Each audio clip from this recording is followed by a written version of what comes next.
Welcome into the BSN Avalanche Weekly Breakdown presented by Headed West. Since 1996, Headed West continues to be Colorado's premier smoke shop and lifestyle store. When only the best will do, Headed West has the service and selection for you. Allie Monroy here with BSN Avalanche beat writer Adrian Dater. The Avs are finally back at the Pepsi Center this weekend after splitting a critical 4-game road trip.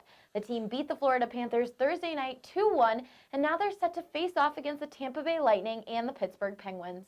Dater, the Avs are playing teams they just played on the road. How do you think they need to adjust? Well, they're going to have to adjust in a major way no matter what against the Tampa Bay Lightning, the best team in the league right now. 6 in a row they've won. One of those wins is against the Avalanche last week. So, the Avalanche hung with them pretty well in Tampa Bay. They were in that game until the third period, but they are really, really good right now. Adjustments, just going to have to know that you're probably playing the best team in the league, and everybody's going to have to be great to beat that team probably coming in here. Pittsburgh Penguins, kind of in a funk right now. The two-time defending champs only have like a 14-12 record. They lost to Las Vegas Thursday night.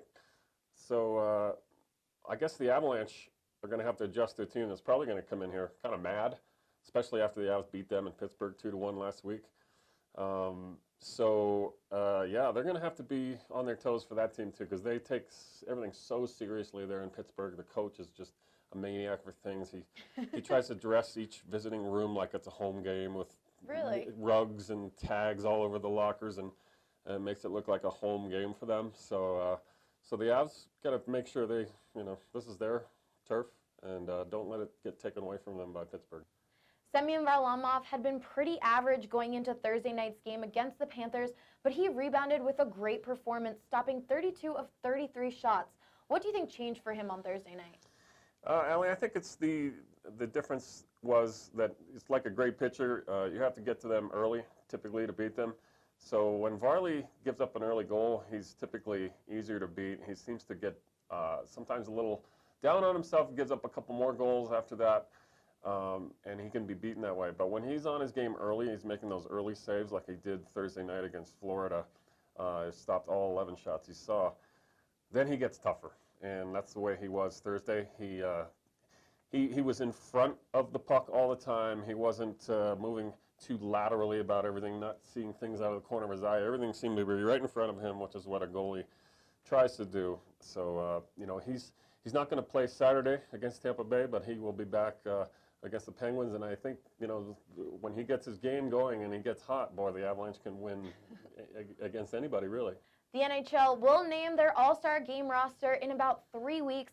If the team was picked today, who from the Avs do you think deserves to go on it? Well, we got to go with the kid, Nathan MacKinnon. First of all, he's on fire. He's got 13 goals, 30 points in 21 games. Haven't seen that kind of ratio in a while for an Avs player. He definitely goes. He's the hottest player in the league. So just looks great. He definitely should be in Tampa Bay. I want to give a shout out to big number 6, Erik Johnson. He doesn't have the offensive numbers typically that a defenseman needs or gets to be named an all-star, but he's been fantastic this year at both ends of the ice. He's got a couple goals of late too, so his offensive numbers are coming up a little too, but just the steadiness of his play. Without Erik Johnson, there definitely would not be any kind of a winning record right now. So Mac and EJ should be on to Tampa Bay if I was picking the team. Well, be sure to follow all of our coverage on bsnavalanche.com. For Adrian Dater, I'm Allie Monroy, BSN Denver. Customer service is what the team at Headed West is all about, from helping first-timers learn how to hand roll or fill a water pipe to sharing helpful hints and tips with longtime connoisseurs. Their staff is here to assist you. Check them out at theheadedwest.com.